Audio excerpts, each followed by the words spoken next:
Bulatkan tekad, kuatkan hati. Negeri ini memanggilmu kawan. Belajar, bergerak, berbagi untuk negeri. Guru penggerak, majukan pendidikan. Guru penggerak menghamba pada murid. Kreatif, rancang pembelajaran. Hargai potensi, tingkatkan prestasi.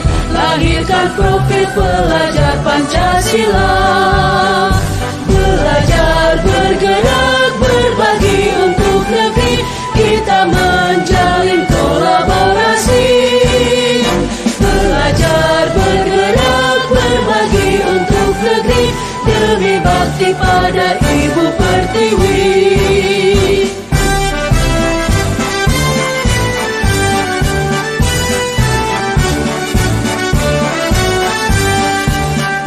Bulatkan tekad, kuatkan hati. Negeri ini memanggilmu kawan. Belajar, bergerak, berbagi untuk negeri. Guru penggerak, majukan pendidikan. Guru penggerak menghamba pada murid. Kreatif, rancang pembelajaran. Hargai potensi, tingkatkan prestasi. Lahirkan profil pelajar Pancasila. Belajar, bergerak, berbagi untuk negeri. Kita menjalin kolaborasi. Belajar, bergerak, berbagi untuk negeri. Demi bakti pada Ibu Pertiwi. Belajar, bergerak, berbagi untuk negeri. Kita menjalin kolaborasi. Belajar, bergerak, berbagi untuk negeri. Demi bakti pada Ibu Pertiwi. Demi bakti pada Ibu Pertiwi.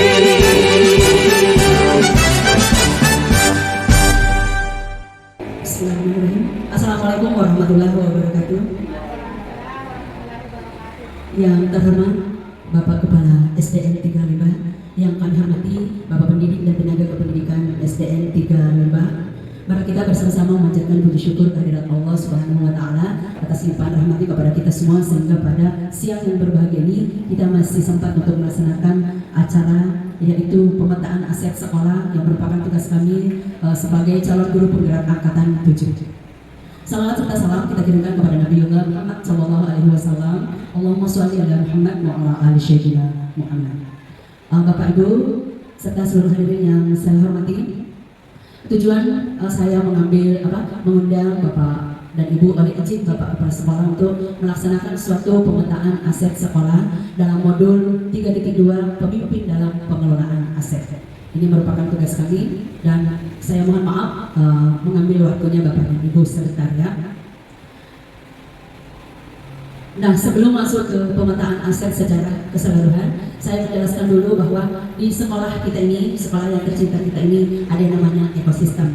Ekosistem itu merupakan suatu tata interaksi antara makhluk hidup dan unsur yang tidak hidup dalam sebuah lingkungan. Nah, sebuah ekosistem itu mencirikan tentu suatu pola hubungan yang saling menunjang pada sebuah keterdalan antara lingkungan tertentu.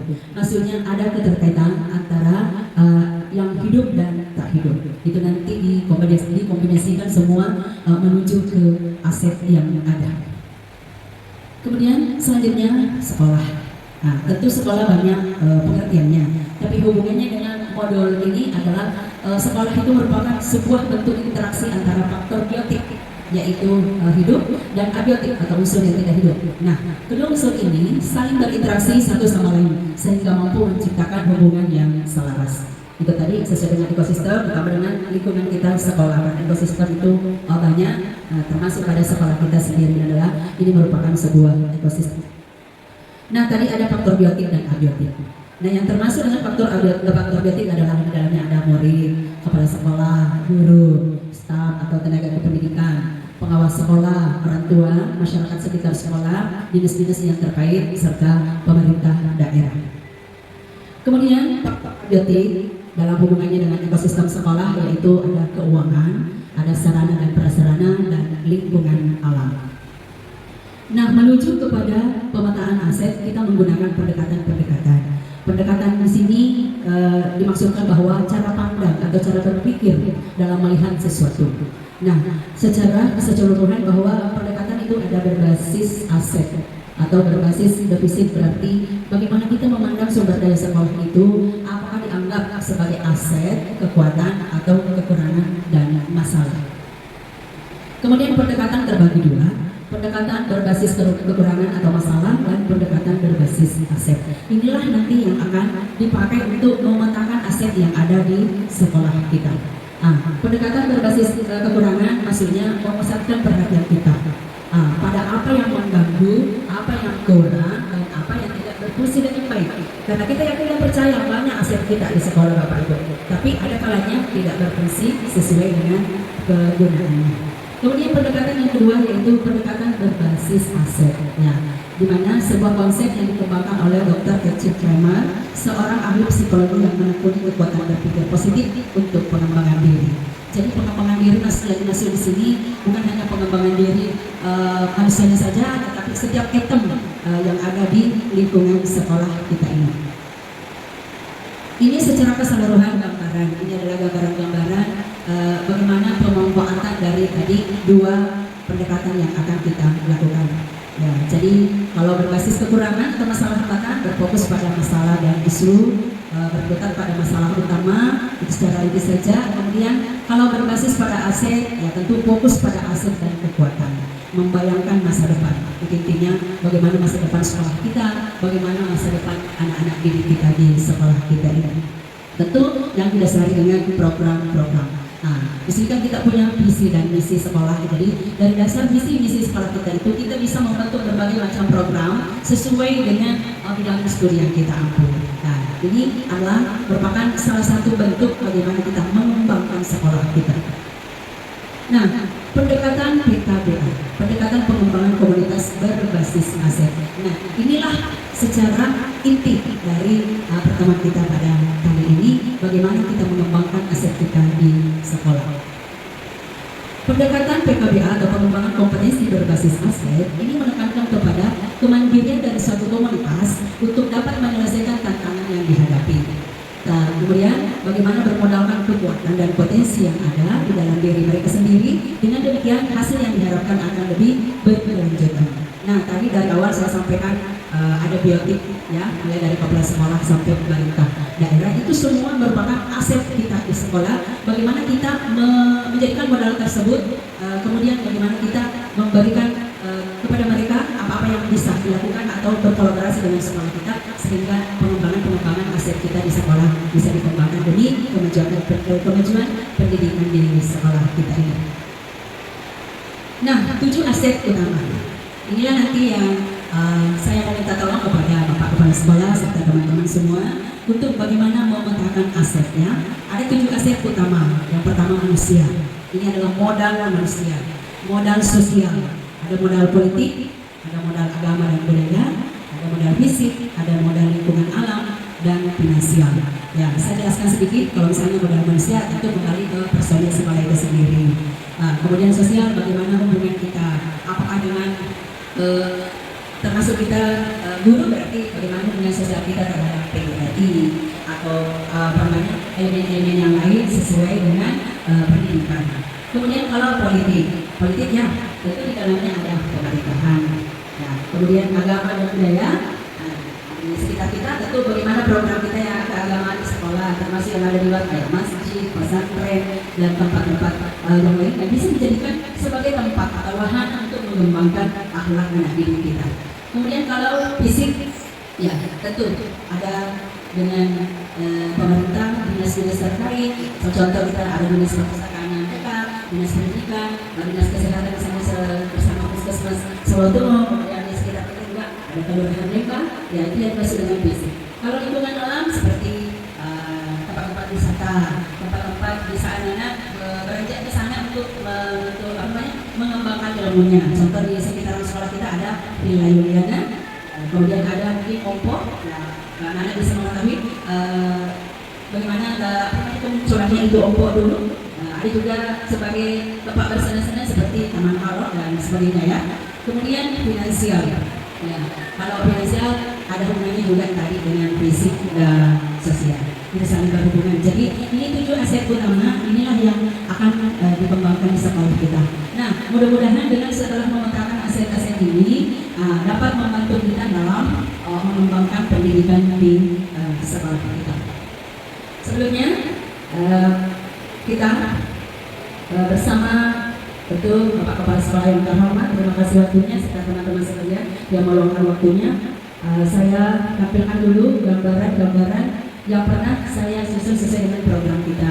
Nah, di situ saya mohon kalau memang ada yang perlu dikurangi, ya dikurangi. Kalau memang masih ada yang saya lupa, bisa ditambahkan demi kelengkapan daripada pemetaan aset sekolah kita ini. Intinya kutipan hari ini, apapun perubahan masjid itu, jika setiap guru melakukannya secara serentak, kapal besar bernama Indonesia ini pasti akan berada. Ini adalah Mas Makrim di Makarim. Nah, kita kembangkan ke sekolah. Apapun perubahan kecil yang kita lakukan buat sekolah, insya Allah perahu besar atau kapal besar kita SDN di Lembang, insya Allah akan berkembang.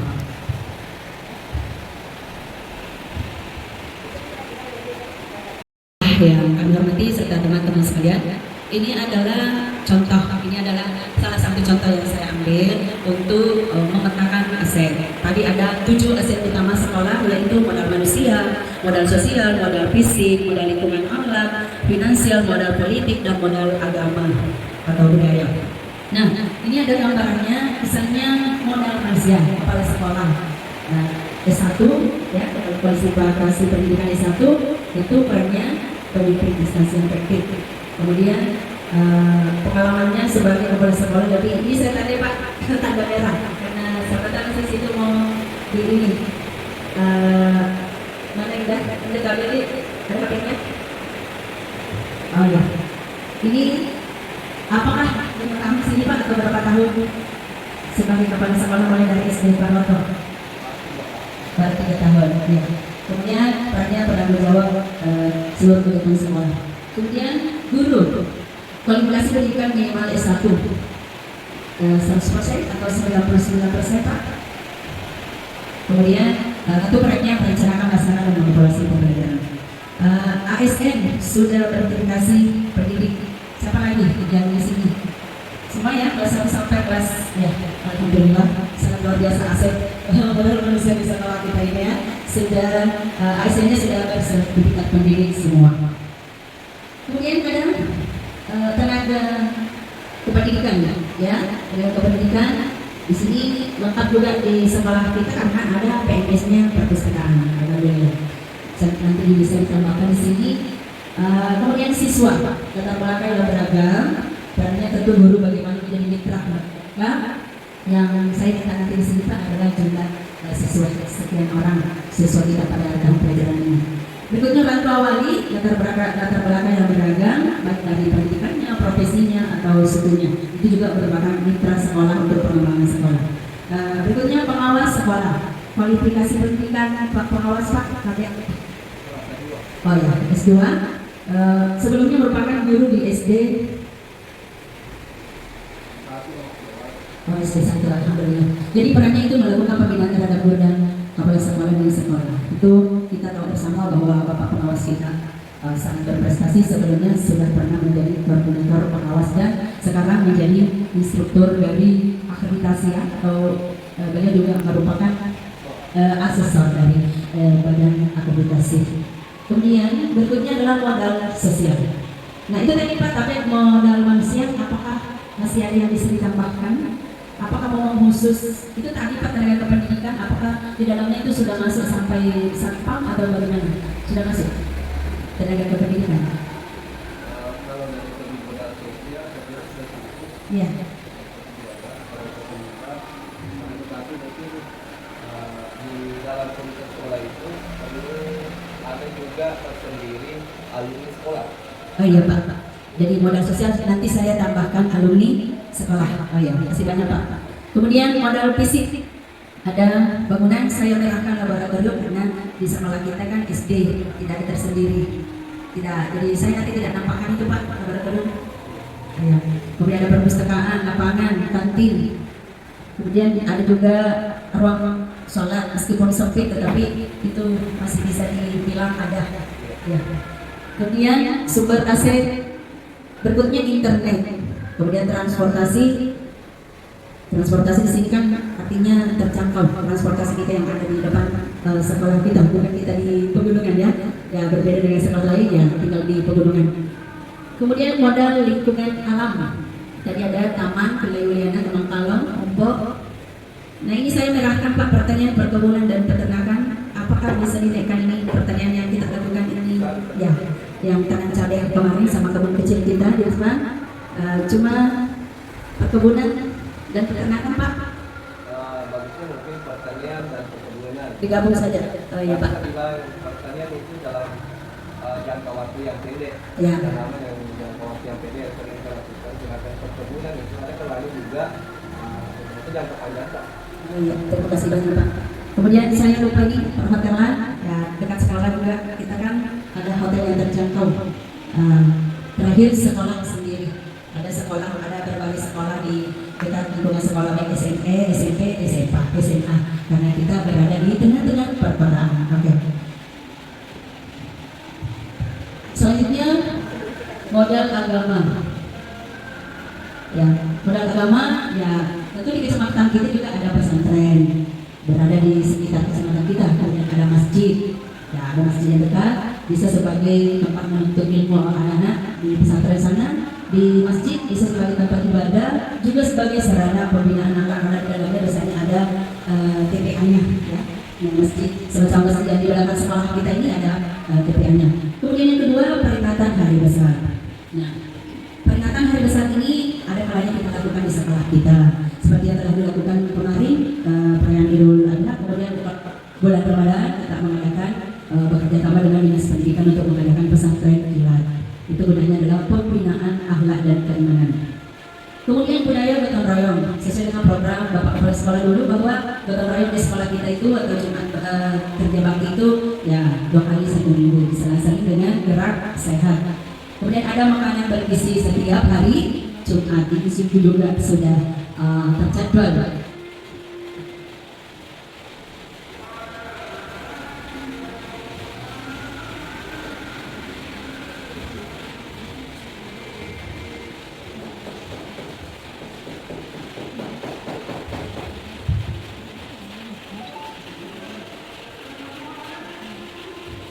Ya, program sekolah selanjutnya pada modul di calon guru penggerak itu kita diminta semua calon guru penggerak untuk membuat program. Meskipun program saya ini selalu saya silakan di kelas 45 tapi belum ada namanya. Makanya diminta untuk memberikan nama unik-unik dan menarik. Nah, saya coba mengangkat program Duha Surga, artinya 2 rakaat menuju surga. Nah, tentu di sini pembinaan akhlak dan bagaimana pembiasaan itu dilakukan supaya anak-anak bisa pertama menambah karakter baiknya, yang kedua bagaimana dia bisa memahami arti yang namanya ibadah itu sendiri, meskipun adalah sholat sunnah, tapi insya Allah anak-anak kita jika sudah terbiasa seperti ini akan tertanam pada jiwanya dan akan melaksanakan sholat fardu insya Allah.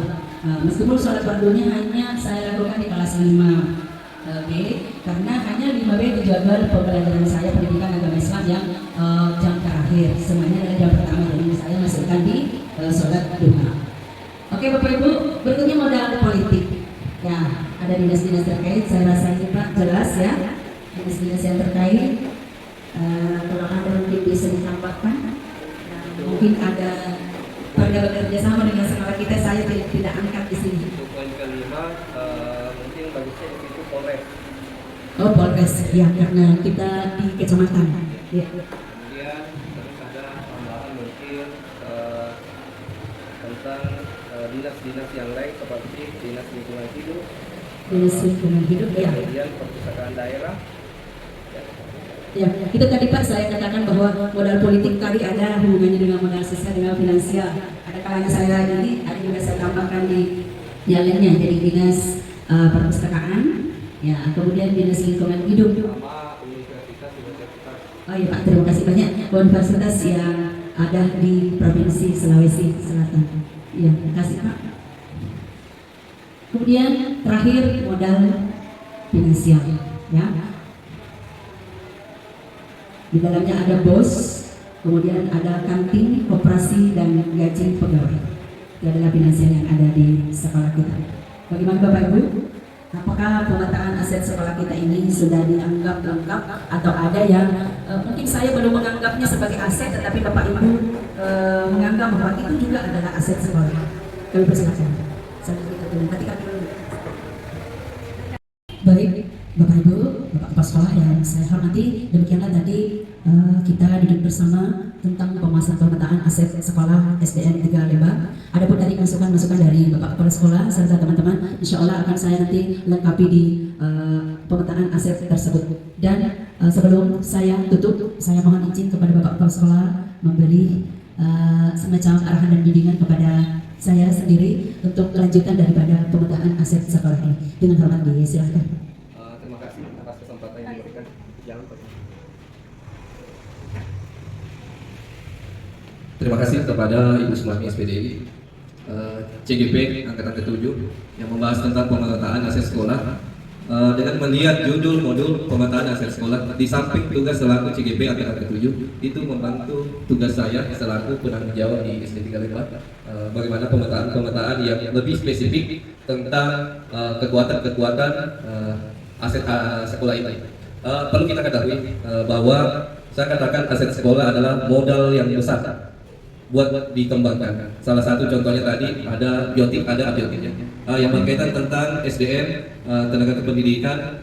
Perlu kita ketahui bahwa bukan pemeliharaan untuk tenaga pendidikan, akan tetapi kita mengikuti pelatihan-pelatihannya seperti yang ada di PMM, ada semua di situ kaitannya. Jadi cara untuk menguatkan aset sekolah dari segi tenaga pendidikan yaitu dengan mengikuti pelatihan-pelatihan. Salah satunya. Kemudian berkaitan tentang tadi dari sarana dan prasarana di SD 3 Lembang ini perlu ada mitra, baik itu mitra dari dunia usaha, dari dunia politik. Saya kira untuk pemetaan aset sekolah ini membuat kita pihak sekolah dan selaku penanggung jawab di SD 3 Lembang ini membuat tugas lebih spesifik dan memudahkan untuk pengembangan, baik pengembangan mengikuti pelatihan maupun dengan bermitra dengan dunia usaha lain ataupun instansi lain. Saya kira begitu. Terima kasih. Wabillahi taufiq wal hidayah. Assalamualaikum warahmatullahi wabarakatuh.